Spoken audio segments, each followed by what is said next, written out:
Hey guys, it's our first lesson really that we're doing on the screen. So just remember that on Canvas I will have the completed notes for you to look at as we go. But right now all we're going to be doing is we're going to be going through our first lesson, solving equations. Before we get started though, we need to take a look at some things. I wrote some things out here before we started. First, to clear a fraction.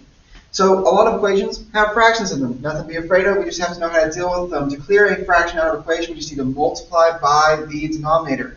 Remember, the denominator of a fraction is just the number that's on the bottom of our fraction. So if you look here at like number 2 here, number 2 has a fraction, and the denominator of that fraction is 2. And so when we get there, we're going to clear that out. Now, that kind of leads us into our steps to solve an equation. So my steps to solve an equation, first and foremost, we clear whatever fractions we have here. Second, we need to distribute. So remember, we have parentheses. We're going to multiply into those parentheses. We have to multiply to each term inside that parentheses. And then number 3, we're going to combine like terms. And number 4, we're just going to solve by adding and subtracting both sides or by multiplying and dividing, doing the opposite of what our numbers are doing to our variable. Okay, so let's go ahead, let's dive right in. Let's take a look here at number 1. So number 1, have a pretty easy one. This is pretty basic. You've been doing this since Algebra 1. I do not have any fractions. I don't have any parentheses. So these first 2 steps, to clear a fraction, distribute, I don't have to do. In fact, I don't even have to combine any like terms, because this negative 11, that's whole numbers, that's ones. And this 2y, we're counting y's. We can't combine those two because we're counting different things. So I want to get this negative 11 over to be with its whole number pal, negative 5. So I'm going to get rid of this negative 11, I have to do the opposite of what it's doing, okay? So to get rid of this negative 11, I'm going to add 11 to both sides. So that's going to leave me with 2y equals negative 5 plus 11, because this negative 11 plus 11 is 0. And so negative 11 plus 11 is 0. It clears out, so now we just have negative 5 plus 11 on this side. Now negative 5 plus 11 is positive 6. Okay, because we're going to go up over 0. We're finding the difference between these two. You can kind of think about it as 11 minus 5. Same thing. Okay, so 2y equals 6. Next step, to get rid of that 2. That 2 is being multiplied to the y, so we're going to go, to get rid of that 2, we're going to, hit it when it doesn't change colors for me, just going to see that all. Alright, so divide both sides by 2, and we're going to get my final answer of y equals 6 divided by 2 is 3. And of course, we can always take that, plug it back in to check, but we're not going to do that here just yet. Okay, number 2. We have negative 5 over 2g plus 1 equals negative 8. We have a fraction in this one. I want to go ahead and clear that fraction. Now remember, you don't have to solve in this particular order. If there's a way that works best for you, you can do that if you know it works. But following these steps will always give you the correct answer. So let's go ahead, let's clear out this fraction. So I'm going to clear out this fraction by multiplying by the denominator. Well, my denominator is 2. So I'm going to multiply everything by 2. So I'm going to multiply the left side by 2 and the right side by 2. So this is where we have to distribute, because we're multiplying into more than one term. So we're going to distribute this 2 times this. Hey, that's going to cancel out my denominator. That's going to cancel out that 2 in the denominator. So I'm going to just have a negative 5g. But I also need to multiply that 2 to this 1. So we're going to have 2 times 1 is 2. And then on the other side, negative 8 times 2 is negative 16. So I've really done the hard work of multiplying that 2 to each term, but it's taken away my fraction. So now, no more fractions, so we can breathe a little easier. So I'm going to get rid of this positive 2 here. I'm going to subtract 2 to both sides.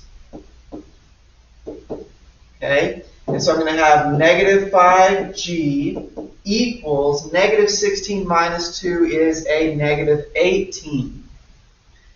Okay, So we're going to divide both sides by what's being multiplied to my variable, which is that -5. So we're going to divide both sides by -5.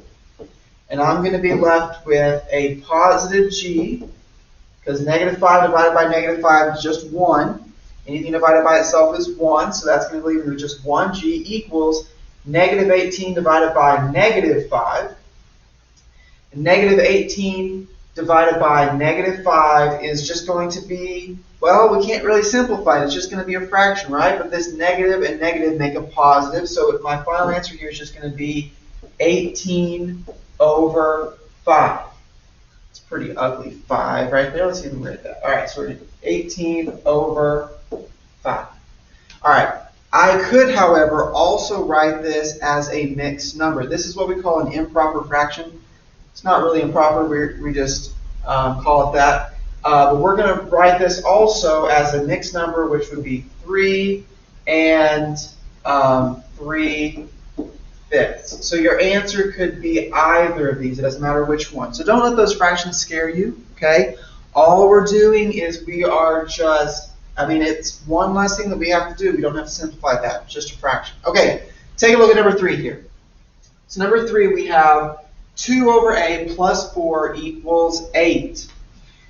So my first thing, we can solve this in multiple ways, but my first thing that I'm going to do is I'm going to get rid of that fraction. To get rid of that fraction, I'm going to multiply both sides by the denominator of that fraction, and my denominator is a. So I'm going to multiply this side by a, and I'm going to multiply this side by a. And remember, we need to multiply each term. So whenever I multiply it to this term, that's going to cancel out the a down here, so I'm just going to have a 2. And when I multiply to this term, 4 times a, that's just going to be 4a. And then we multiply this side by a. 8 times a is just going to be 8a. And so now, once the fraction's cleared, it's a very easy problem to work out. Now, all I'm going to do is bring my 4a to the other side so I can combine like terms. Yeah, we have an a on both sides, but don't let that freak you out. We're just going to bring this 4a to the other side, so I'm going to subtract 4a to this side, subtract 4a to this side, okay? This 4a and this minus 4a, it just makes 0. So I'm left with 2 equals 8a minus 4a is 4a. And then to solve, last but not least, we're going to get that a finally by itself, to figure out what it is, we're going to divide both sides by 4. So 4 divided by 4 is 1. 2 divided by 4, I see a lot of people out there thinking it's 2, right? 2 divided by 4, well, hold your horses on that. What it's actually going to be is 1/2. We got to be very careful about what's on top, what's on bottom. So my final answer is going to be a equals 1 over 2, or 1/2. 2 divided by 4 is 1/2, so that's going to be my final answer. Taking a look at number 4 now, we do not have any fractions. To breathe a sigh of relief on that one. And so all I'm going to do now is I'm just going to distribute this negative. So we've checked out that first box, no fractions. But I do have something that I need to distribute. And what I'm going to have to distribute is this negative right here. Remember, we can think about that as a -1. And I'm going to distribute that to each one of these. Each one of these inside the parentheses. We're going to go -1 times x is -x. -1 times -1 is a +1. All right, a negative times a negative is a positive. Okay, so we have -x plus 1 plus 10 equals -3x plus 5. Okay, so we did not have any fractions to clear. We distributed. Now let's combine like terms, because on this side we have these 1s that are the same. We have a +1 and we have a +10. We can combine those two together. +1 and +10 make a +11. So we're going to go -x plus 11 equals -3x plus 5. And we're going to try to move things so we can put the same things together. I want my x's to be together, and I want my whole numbers, or my 1's, to be together. So I'm going to bring this negative 3x to the other side by adding it. Okay? So we're going to add 3x to both sides. And I'm going to bring this 11 to this side by minusing it. So I'm going to minus 11 to both sides. So this cancels. Negative x plus 3x is positive 2x. 5 minus 11 is negative 6. So then we just have 2x's equals negative 6. I'm going to then divide both sides by 2, and I'm going to get those make 1. So we're going to go x equals negative 6 divided by 2 is negative 3. So my final answer is going to be x equals negative 3. Okay? All right, we're almost there. We're going to do 2 more. We're going to do number 5 and number 6. So number 5, we have 4/5 times b minus 6 equals 8. Now my first step, of course, I can solve this many ways. I could distribute first and then clear the fractions, but I don't want to do that. All right, I want to clear the fraction at the very beginning. So to get rid of this 5, I'm going to multiply both sides by 5. So I'm going to multiply this whole thing by 5, and I'm going to multiply this whole thing by 5. Now, here's the tricky thing. You see like these parentheses stacked on parentheses? Listen, I don't have to multiply this 5 to everything in here. I know that's different than what I've told you in the past, but it's not really, look, this is really like one big term because I'm already multiplying this by one thing. And so now I'm just going to be able to multiply that by 5 to cancel it out. So whenever I multiply this side by 5, that 5 goes away, they cancel. So it's just going to leave me with 4 times b minus 6. Okay? And then on the other side, 8 times 5 is going to be 40. So I'm going to have 4 times b minus 6 equals 40. Now is where we can distribute and solve. Now, if you wanted to solve this a different way, say you wanted to multiply by the reciprocal, or say you wanted to divide by 4 here first, you can do that, but I'm just showing the specific steps that we're going to be going through. So, I'm going to start off by distributing this 4. So we're going to go 4 times b is 4b. 4 times negative 6 is negative 24. Okay? Then I'm going to add both sides by 24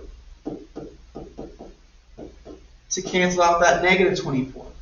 So we're going to have 4b equals 64. Last but not least, to get rid of this 4 that's being multiplied to that b, I need to divide both sides by 4. So that's going to leave me with b equals 64 divided by 4 is 16. So my answer for this one, b equals 16. All right, guys, this is going to be our last problem today. The rest of the notes are going to be on Canvas, so if you're curious what the answers to 7 or 8, if you want to try them yourselves and check your answer, they are on Canvas. So let's take a look at number 6. So number 6, our first step is that we're going to distribute, right? So I first need to distribute because I have these parentheses. So I'm going to be distributing this negative here. We have a negative 1 kind of in front of this parentheses. And we're going to be distributing this 4. So let's do both of those. So we're going to go negative 1 times 7 is negative 7. Negative 1 times negative 3g is a positive 3g. And then we're going to have the 2g minus 5 still out here in front. On the other side, 4 times g is 4g. And then 4 times 3 is 12. Okay? All right. So now that we've distributed, next step, combine like terms. So I'm going to combine the like terms that I have together here. So on this left side of my equal sign, 2g and 3g are like terms. So we can combine those together to be 5g. Also, this -5 and -7 are like terms because they are both whole numbers. And so we can just add or subtract them together. So -5 and a -7, well, it makes a bigger negative. So we're going to have a -12. So I'm going to have 5g minus 12 equals. Do I have any terms on the other side that I can combine? No, not really. So we're just going to have a 4g plus 12 on the other side. So now, let us bring things together and move things around. So we're going to bring my g's over to this side. We're going to bring my whole numbers over to the right side. So to get this -12 to the other side, I'm going to add 12 to both sides. And to get this 4g over to this one, I need to minus 4g. Okay, we need to do the opposite of what it's asking us to do. So we're going to go 5g minus 4g is just 1g. Okay, then 12 plus 12 is 24. So my answer on this one is g equals 24. All right, guys, like I said before, we're going to stop there. Number 7 and 8 are on Canvas, so you can see the completed notes there. Let me know if you have any questions. I'm always here to help. Thanks, guys. Have a good day.